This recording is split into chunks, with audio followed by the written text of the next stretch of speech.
गुरु के बताए हुए मार्ग के अनुसार चलना, वस्तु तत्व की प्राप्ति हो जाना, ये सब कृपा से है। इसमें हमारा कोई भाग्य या कर्म नहीं। आज ही आप सत्संग में सुन रहे थे कि ये जो मानसिक रोग हैं, ये जो अज्ञान से हम अपने को शरीर मानकर मन और इंद्रियों के द्वारा भोगों को भोग रहे हैं, ये तपस्या, यज्ञ, स्वाध्याय, तीर्थयाटन, दान, योग आदि ये बड़ी औषधियां हैं। ये रोग को दबा देंगे लेकिन जड़ से नहीं मिटा पाएंगे।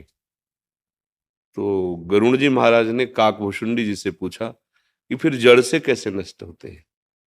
बोले, राम कृपा नासई सब रोगा, जो यही भांति बने संजोगा। सदगुरु वैद्य बचन विश्वासा, संयम यह न विषय के आशा। बोले, भगवान की यदि ऐसी कृपा से संयोग बन जाए तो जड़ से रोग नष्ट हो जाए। क्या संयोग बन जाए? हमें सदगुरु की प्राप्ति हो जाए। भगवान और सदगुरु एक ही तत्व के दो पर्यायवाची शब्द हैं, चाहे उन्हें भगवान कहो, परब्रह्म कहो या सदगुरुदेव कहो। जैसे जल, वारी, तोय, नीर, पानी, ऐसा वर्णन करते हैं ना, है तो एक ही वस्तु का। ऐसे ही सदगुरु, भगवत प्रेमी महापुरुष और भगवान, ये सब एक ही सब। ब्रह्मविद ब्रह्मवि भवत।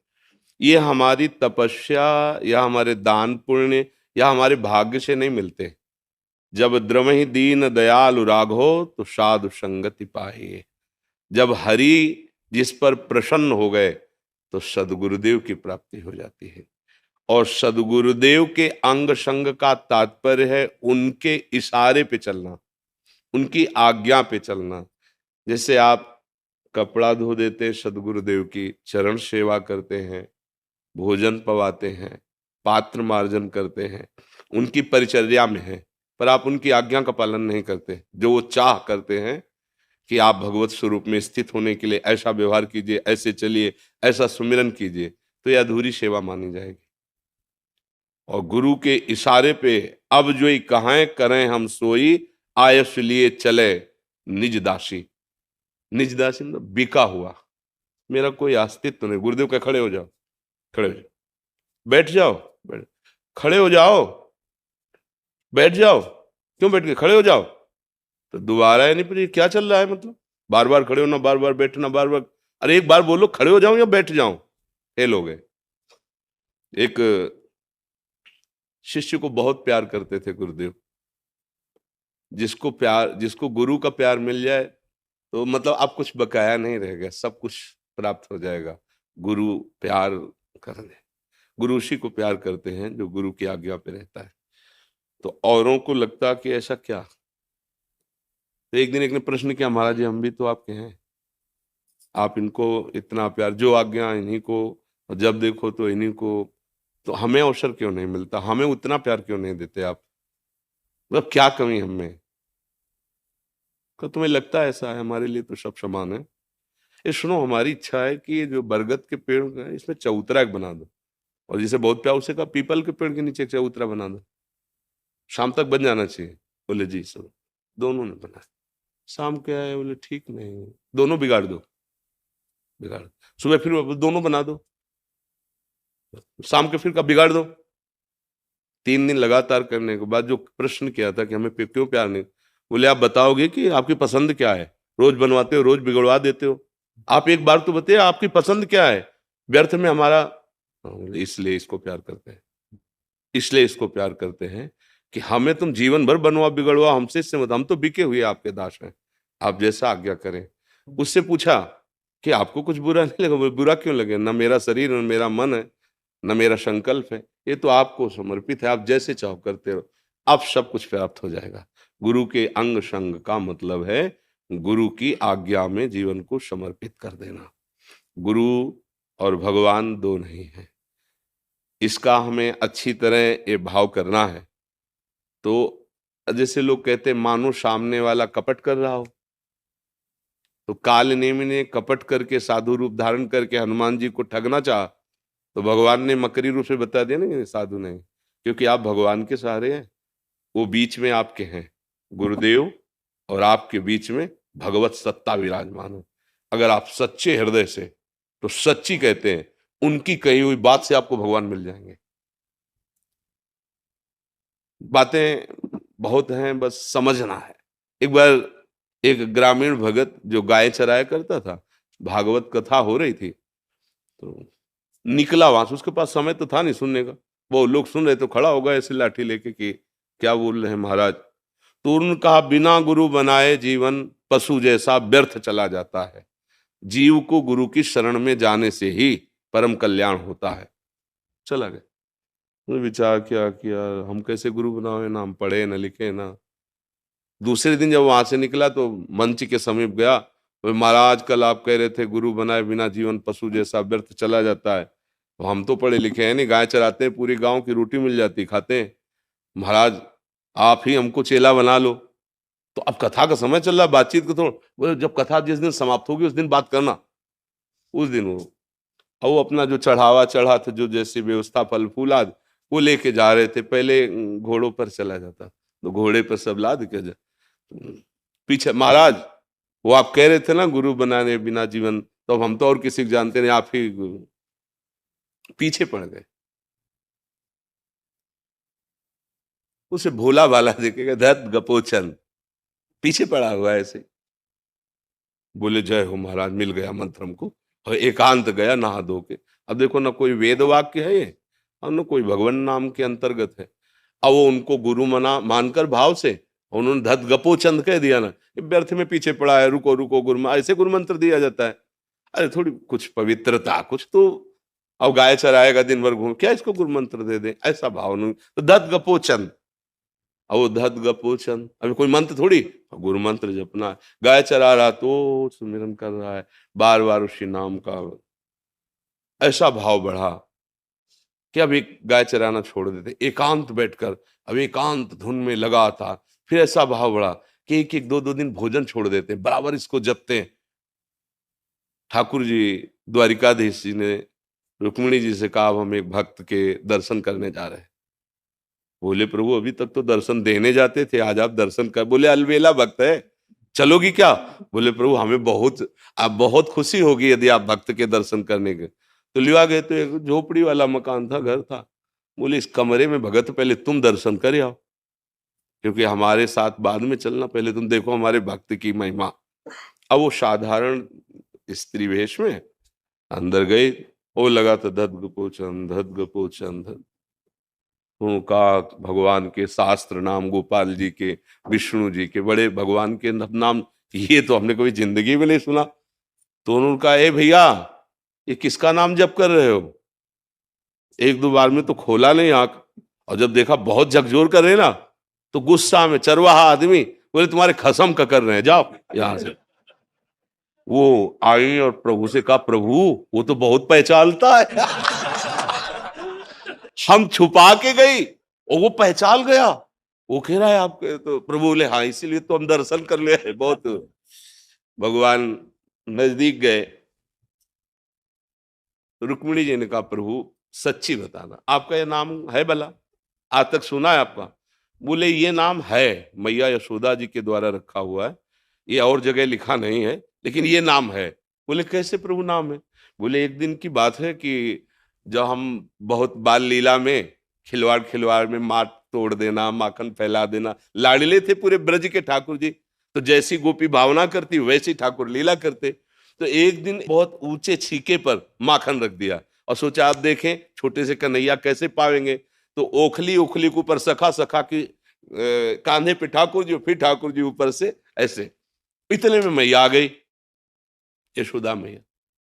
और उनका उपद्रता जो आप कर रहे हो, इससे बचाने के लिए तो मैंने उपाय किया था। बोले मैया मैं कोई उपद्रव नहीं कर रहा हूं। फिर इतने इतने हाथ तुम्हारे। मैया मुझे भूख लगी थी, तो हमारी दृष्टि गई तो इसमें चींटी दिखाई दी। तो मैंने सोचा जब मैया आएगी चींटी निकालेगी तब तक मैं भूखा रहूंगा, चींटी निकाल मैं देता हूं। बोले वाह बहुत चतुरता, इतनी इतने में चींटी निकाली जाती है। मैया जहां ऐसे रखता तो चींटी नीचे तक चली जाती, तो मैं ऐसे ऐसे करके निकाल रहा था। मान गई। और यहां जो लगा हुआ है, तो बोले एक मक्खी परेशान कर रही थी, यहां बार बार बैठती। अब एक हाथ से तो ऐसे छीका पकड़े हुए, अब हम उसको हटा, जब नहीं हटी तो ऐसे मार दिया तो वही लग गया। तब मैयन का धत गपोचल कि तेरे से कोई नहीं जीत सकता, तू जगत गुरु है, बड़ा चतुर है। गुरु के वचनों पर विश्वास तो भगवत साक्षात्कार हो गया। अगर भगवत साक्षात्कार करना है, वास्तविक सतमार्ग में चलना है, तो गुरु के वचनों में दोष दर्शन न करे। जब हम गुरुदेव का वर्ण करते हैं तो यही मन बुद्धि काट छाट करने लगती है। ऐसा क्यों, ऐसा ऐसा क्यों? तुमने कभी डॉक्टर से काट छाट की? ये हरी वाली टेबलेट नहीं, मुझे नीली पसंद है, नहीं, तब वो भगा देगा तुम्हें। पैसा देते हो, हाथ जोड़ते हो, लाइन में खड़े होते हो, और वो जो दवा दे श्रद्धा पूर्वक ले, और भवरोग की दवा गुरुदेव कर रहे हैं, तुम ऐसा क्यों वैसा क्यों दूसरों से सलाह लोगे जाके? ऐसा नहीं है। मन वचन कर्म से गुरु को भगवान मान करके यदि उनकी बात मान लो तो तुम्हें अनुभव हो जाएगा। देखो, जब हम पाषाण विग्रह में भगवान की भावना करते हैं और मुझे भगवान की प्राप्ति हो जाती है, तो चलते फिरते गुरु में वो तो भगवान है ही। हमारी भावना, भगवत प्राप्ति हमारी भावना से होती है। जब हम एक लकड़ी के बने हुए एक चित्र में, एक पाषाण मूर्ति में अपना भाव जोर से करते हैं तो भगवान वहीं मुस्कुराने लगते। खंबे से भगवान प्रकट हो गए, नरसिंह रूप प्रकट हुए ना। तो सदगुरुदेव तो साक्षात परब्रह्म है ही, वो तो चलते फिरते भगवान है। बस हमारी भावना की कमी है। भावना की कमी होने पर दुर्योधन भगवान को भगवान नहीं मानता था, नहीं मानता। तो जब भगवान उपदेश करते तो कहता ऐसा मत समझो श्री कृष्ण की मुझे धर्म का ज्ञान नहीं, मुझे धर्म का ज्ञान है पर मेरी रुचि नहीं है, और मुझे अधर्म का भी ज्ञान है पर उसमें रुचि है मेरी। भगवान सलाह देते तो कहते पांडवों को दो जाके। भगवान ने कहा देखो एक बात मान लो, 5 गांव दे दो, इतने में वो पांचों राजी हो जाए। बोले सुई के अग्र की नोक भर नहीं देंगे। बात किनसे कर रहा है? अखिल कोटि ब्रह्मांड नायक परम सामर्थ्यशाली भगवान श्री कृष्ण से कह रहा सुई की नोक भर नहीं, सुई अग्रे न केशवा। भगवान ने कहा फिर ठीक है, युद्ध ही ठीक है। कहाँ माना भगवान को भगवान? अगर भगवान को भगवान नहीं मान रहा तो उसको नहीं दिखाई दे रहा है।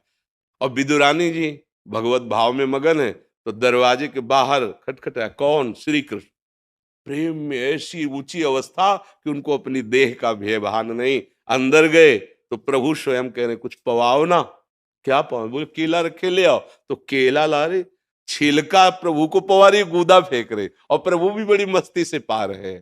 तो भगवान के प्रति किया हुआ भाव ही हमें भगवत प्राप्ति कराता है। तो वैसे तो चराचर जगत में भाव करना है भगवान का, पर गुरुदेव तो भगवान के स्वरूप है।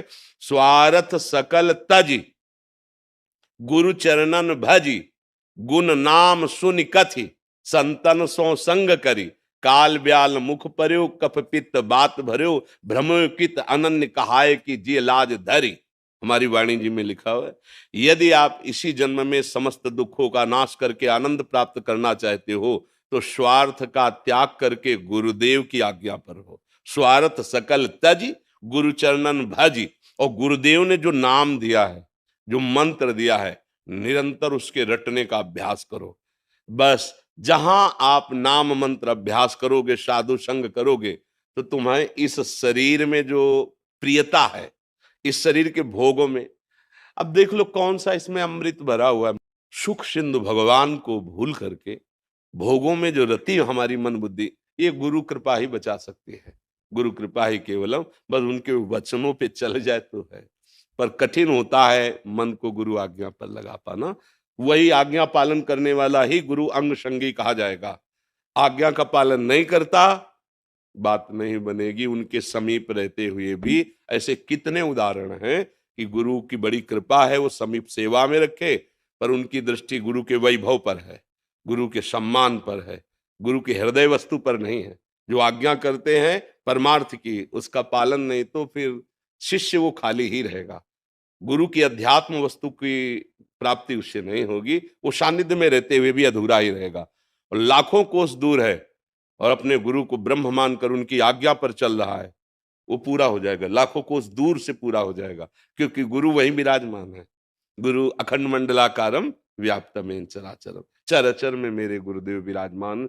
बस उनको हम अपना जीवन आज्ञा पर समर्पित कर दें, ये बहुत कठिन बात। और जिसने समर्पित कर दिया वो फतेह को प्राप्त हो गया, वो जय को प्राप्त हो गया, वो शुभ अशुभ विध्वंस करके महासुख में निमग्न हो गया। ये शुभ अशुभ जो बांधने वाले कर्म है, इनसे मुक्त हो गया। विशाल सोनी जी, आजमगढ़ से। श्री हरिवंश महाराज जी, आपके चरणों में कोटि कोटि प्रणाम। गुरुदेव, हमारा छोटा सा आभूषण का व्यवसाय है। कुछ लोग किसी मजबूरी में अपना आभूषण बेचना चाहते हैं, जिसमें भगवान की मूर्ति बनी रहती है या प्रणव लिखा रहता है। ऐसे आभूषण खरीद सकते हैं क्या? किन्हीं कारणों से, क्योंकि वो पुरानी मूर्ति है, उसे गलाने के बाद दूसरा आभूषण बनाया जा सकता है। ऐसी स्थिति में दुकानदार क्या करे महाराज जी? देखो, जो जिनको केवल लौकिक लाभ की, तो उनसे हमारा कोई संभाषण ही नहीं है। लेकिन यदि आप यहाँ आए हो, तो इसका मतलब आप कहीं ना कहीं भगवत कृपा पात्र हैं। तो जिसमें प्रभु का श्री विग्रह बना हुआ है, उसे हम स्वर्ण में गलाएं और अपने को सनातन धर्मी कहें, मुझे नहीं लगता बहुत बड़ी हानि है। कोई भी बताओ, आप अपने प्यारे की छवि को आग में झोंक सकते हो क्या? जिससे प्यार हो उसकी फोटो, हमने तो स्कूल पीरियड में देखा बच्चों को, जैसे नहीं, पर्स में अगर दूसरा छीन भी ले, देख भी ले, उसको पीटने की कोशिश करता था। मतलब हमारा वो पर्सनल प्यार का विषय है, आप उसे दो। तो हमारे आराध्य देव की छवि, आराध्य देव के धातु के श्री विग्रह, मान लो, अब उनको हम गला सकते हैं। व्यापार, सांसारिक लाभ, ये तो तुम्हारे चिंतन में होगा, लेकिन इसका जो स्वरूप है वो क्या होगा? आप केवल एक व्यापारी हैं। व्यापार किसके लिए? धनोपार्जन के लिए। धनोपार्जन किसके लिए? जीने के लिए। तो जी किसके लिए रहे हो? भोगों के लिए। फिर तो फिर तो कोई प्रश्न ही नहीं बनता। अगर प्रश्न बनता है तो फिर हम ऐसा नहीं कर सकते। हमारे ठाकुर का विग्रह हो और हम उसे आग में गलाएं, ये अपने से तो, अपनी सलाह में नहीं, मनमानी कुछ भी करो, सलाह में नहीं, मुझे ऐसा लाभ नहीं चाहिए। और उपाय करेंगे और कर ले, लेकिन भगवत विग्रह बना हुआ है, मतलब वो श्री कृष्ण रूप है या राम रूप है या गणेश रूप है या गौरी या लक्ष्मी रूप, कुछ भी रूप रखा हुआ है, और बड़ा लाभदायक है, क्योंकि वो पुराना सोना हमें दे रहा है, तो काफी हमें प्रॉफिट हो जाएगी। हमारी दृष्टि में क्या नजर आया? केवल सोना ही तो नजर आया, लौकिक लाभ नजर आया, लेकिन सोना जो तुम समझ रहे हो वो नहीं है। जो है उसे तुम समझ नहीं पा रहे, और जो है वही लाभ देगा। ये तो सब करोड़ों अरबों रुपए कमाए और एक झटके में रोड में फैल गए, मैं, गाड़ी, परिवार सहित सब। कर्म बिगड़ जाते हैं, कर्म बिगड़ गए। अब एक आदमी तलवार से लेकर हमारे विग्रह को काटता है, तो हम उसको विधर्मी और कोसते हैं, कहते हैं नीच। हमारे भगवत विग्रहों को, समझ रहे हैं ना हमारी बात? और वही हम उसी भगवत विग्रह को थोड़े से लाभ के लिए अग्नि में गलाते हैं, तो हम में उसमें क्या अंतर रहा? आप हमें बताओ, कोई अंतर आप मानेंगे? है? कोई अंतर नहीं तो है। प्रभु, बस हम यही आपको समझाना चाहते हैं कि कम लाभ, धर्म में जीवन, नमक रोटी, सुखी परिवार, आनंद में जीवन। ज्यादा धर्म विरुद्ध आचरण, वो फिर हानि हो जाएगी। वो बहुत विचित्र खिलाड़ी है, ऐसे खेल खेलता है जिनका हिसाब हमारी समझे में नहीं आता है। बहुत विचित्र। या रहस्य रघुनाथ कर वेग न जाने कोई। जैसे हमारे सामने राधा नाम लिख दिया जाए और कहा जाए पैर रख करके नांगो, नहीं तो तुम्हारा गला काट देंगे, तो हम गला कटवा लेंगे, पैर थोड़ी रखेंगे, क्योंकि मेरे आराध्य देव का नाम है। नहीं, हमारा गला काट। एक फूल की पंखुड़ी अगर प्रभु के श्रीअंग के आभूषण में बनी हुई है और वो गिर गई, अगर वो हमारे, तो हम पहले उसे ढूंढेंगे, उसे उठाएंगे, तो हृदय जलेगा, धोखे से न छू जाए। एक पुष्प दंत नाम के भगवान शिव के बड़े पार्षद हुए हैं, तो भगवान शिव के लिए एक राजा की पुष्प वाटिका से सुंदर सुंदर पुष्प रात्रि में ले जाते थे। तो राजा को पता चला कोई ऐसा अव्यक्त चोर आता है जो सारे फूल बगीचे के ले जाता है, सुंदर कमल, सुंदर ऐसे। तो उन्होंने विद्वानों से बात की, ऐसा कौन चोर हो सकता है?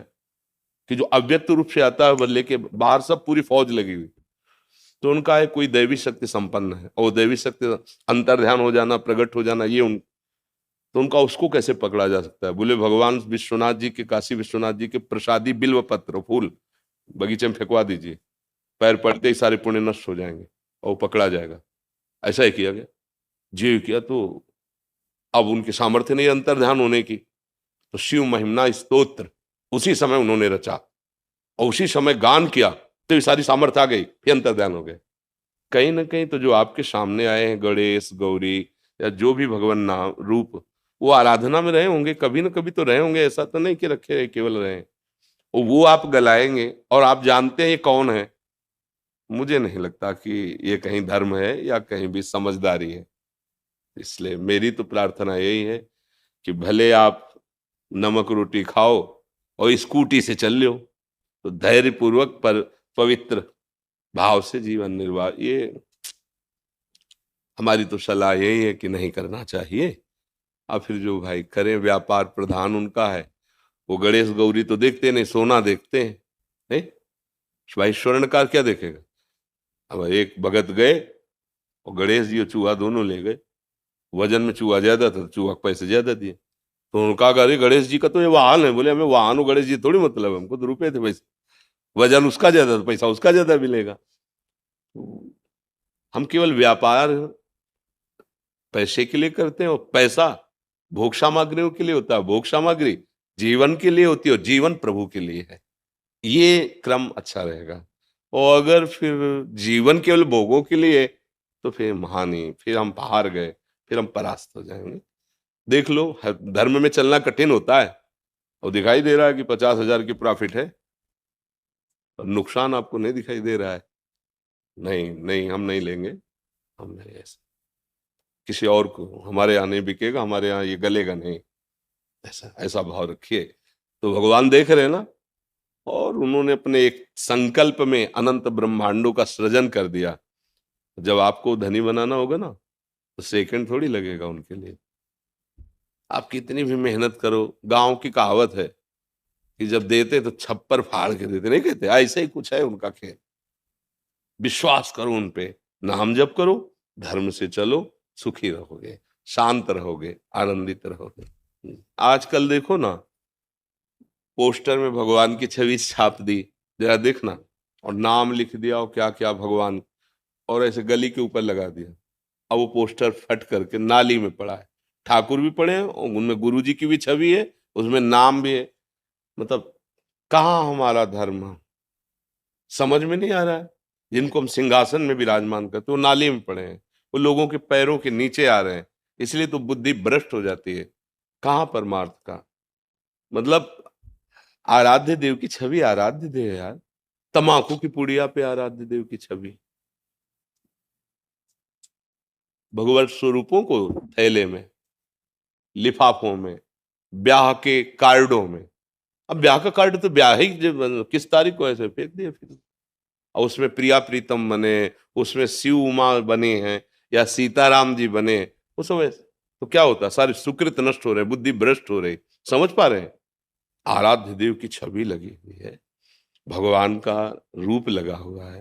पर अब कलयुग का देखो ना प्रभाव, देखो ना, बहुत अंदर जलन होती है जब पोस्टर फटा हुआ प्रभु का नीचे देखते हैं, तो लगता है देखो इन्हीं को सिंहासन में विराजमान किए, और इन्हीं की देखो।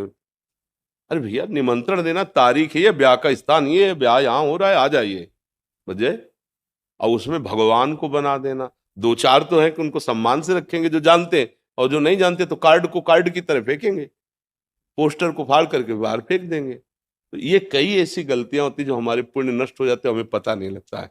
तो अगर सावधान रहा जाए, तो हमारा जो धर्म है, हमारे जो प्रभु हैं, वो हमको सुखी करेंगे। धर्म ही हमारी रक्षा करता है, भगवान से ही सुख प्राप्त होता है। गुरु जी, जो विग्रह घर में होते हैं जो खंडित हो जाते हैं, हाँ, यमुना जी में प्रवाहित करें, यमुना जी में प्रवाहित करें।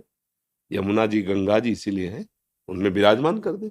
भावना करते हैं कि उनके महल में विराजमान हो गए, नवीन विग्रह विराजमान कर ले, और उसका थोड़ी मतलब कि बेच दे। तुम्हारा लड़के का हाथ टूट जाए तो बेच दोगे क्या? नहीं बेच दोगे ना। तो अगर आपको ऐसा लगता है कि हमें बहुत प्यार इस विग्रह से, तो आप मिलिए ऐसे, जो मूर्ति की रचना करते हैं वो उनको संभाल दे। हमारा हाथ टूट जाएगा तो डॉक्टर नहीं बनाते, तो हम हाथ को पुनः उसको वैसे करे, औषधि करवा ले। उसके औषधि डॉक्टर दूसरे होते हैं। जैसे जो गोपाल जी का जो स्वरूप निर्माण करते हैं, गोपाल जी में कुछ वहां पहुंचिए, उनको भेंट दीजिए, वो डॉक्टरी कर देंगे।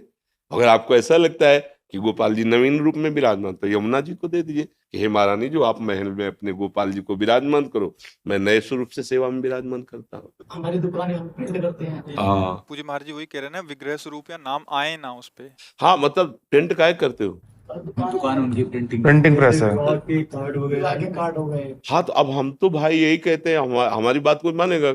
हमारी तो जो भावना है ना सुख प्रदान करने के, आप बताओ, आपसे हम पूछते हैं, अगर आप रामकृष्ण हरि किसी को मानते हो और आपके हाथ में उनकी छवि हो, तो आप कहाँ उसको विराजमान करोगे? कहीं ऊंचे पे बैठाने की सोचोगे ना, फेंक थोड़ी दोगे।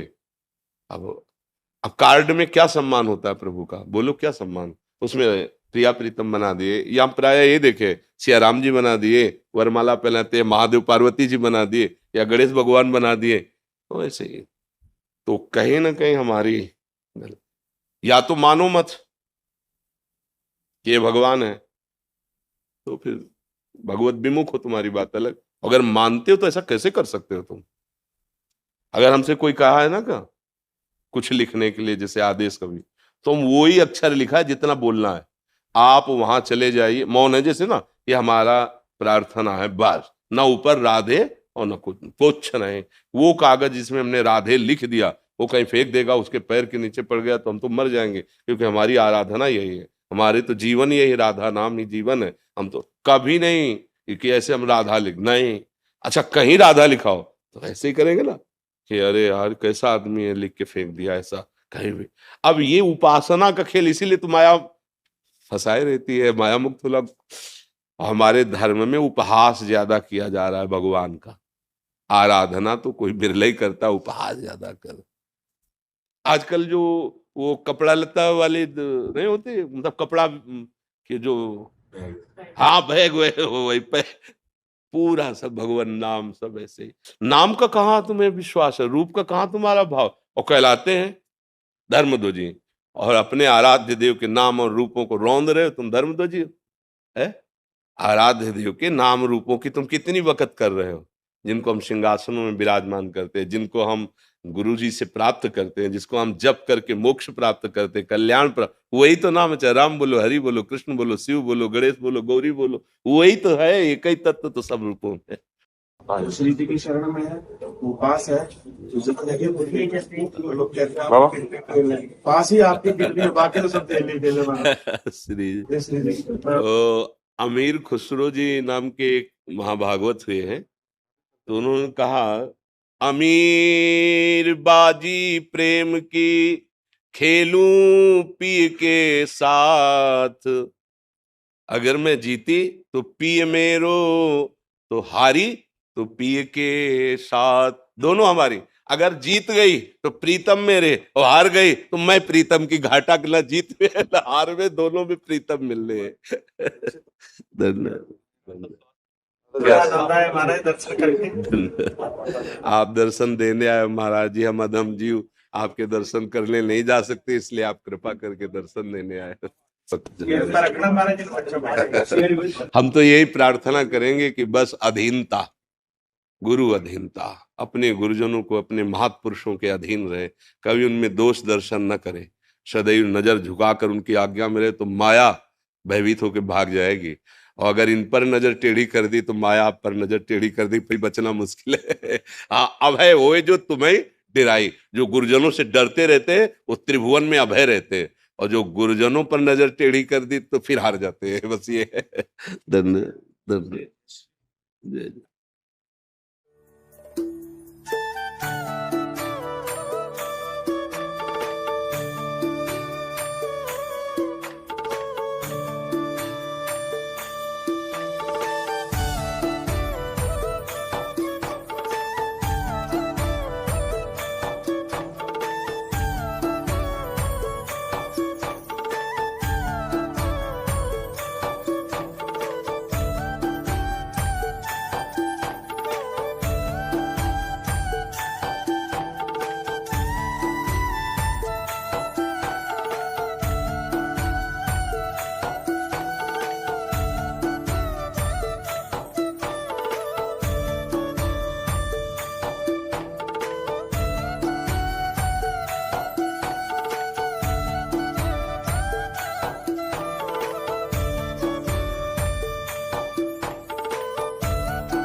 है।